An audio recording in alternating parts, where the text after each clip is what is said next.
কল্পনা করুন একটা ব্যাংকের ভল্ট যেটা লোহার দরজায় আর নিরাপত্তা প্রহরীতে ঘেরা, আর সেখানে আছে টন টন নগদ টাকা।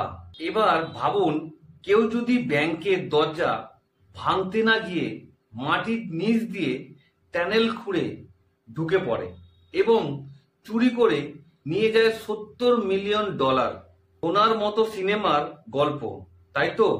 কিন্তু না, এটা কোনো সিনেমা নয়, এটা ব্রাজিলের ইতিহাসে ঘটেছিল সবচেয়ে বড় ব্যাংক ডাকাতি। সময় 2005 সাল, 6ই আগস্ট। ফোর্টালেজের শহরের মানুষ বুঝতেই পারছিল না তাদের পায়ের নিচে চলছে এক গোপন খেলা। 25 জনের একদল অপরাধী নিজেদের পরিচয় দিয়েছিল ল্যান্ডস্কেপিং কোম্পানির কর্মী হিসাবে।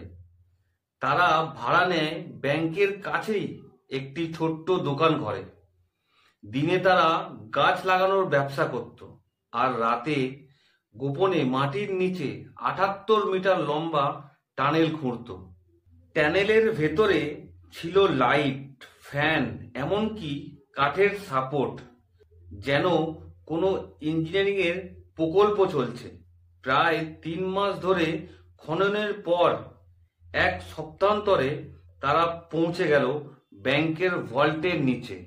তারা ভল্টে ঢুকে ব্যাগে ভরে নিয়ে গেল প্রায় 3.5 টন নগদ টাকা। তার মোট মূল্য প্রায় $70 মিলিয়ন, যেটা ইন্ডিয়ান মানিতে 6,113,80,79,529 টাকা হয়। যখন সোমবার সকালে ব্যাংক খোলা হলো, কর্মীরা ভল্ট দেখে হতবাক হয়ে গেল। নিরাপত্তা ব্যবস্থা ভাঙা হয়নি, কোনো অ্যালার্ম বাজেনি, কেবল মাটির নিচে তৈরি হয়েছিল রহস্যময় একটি টানেল। পুরো ব্রাজিলের লোকেরা হতবাক হয়ে গেল। এটা হয়ে গেল আধুনিক ইতিহাসের সবচেয়ে বড় ব্যাংক ডাকাতি। পরে পুলিশ প্রায় 25 জন সন্দেহভাজনকে চিহ্নিত করে। কিছু টাকা উদ্ধার করা গেলেও বেশিরভাগ টাকা আজও অদৃশ্য। ডাকাত দলের কয়েকজন গ্রেপ্তার হয়, কেউ মারা যায় গুলিতে, আর অনেক পালিয়ে যায় চিরতরে।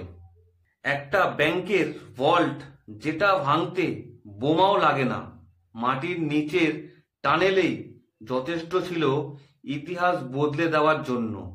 ফোর্টালেজ সেন্ট্রাল ব্যাংক আজও প্রমাণ করে, মানুষ যখন চায় তখন সিনেমার থেকেও অবিশ্বাস্য গল্প লিখতে পারে বাস্তবেই। আপনি কি ভাবতে পারেন সেই চুরি যাওয়া টাকার বেশিরভাগ আজও খুঁজে পাওয়া যায়নি? ব্রাজিলের সব থেকে বড় ব্যাংক ডাকাতি আপনাদের কেমন লাগলো এটা অবশ্যই কমেন্ট করে জানাবেন। আর যারা চ্যানেলে নতুন আছেন তারা অবশ্যই চ্যানেলকে সাবস্ক্রাইব করতে ভুলবেন না। আপনাদের একটা লাইক আমাকে অনেক মোটিভেট করে। দেখা হবে নতুন কোনো সত্য গল্প নিয়ে।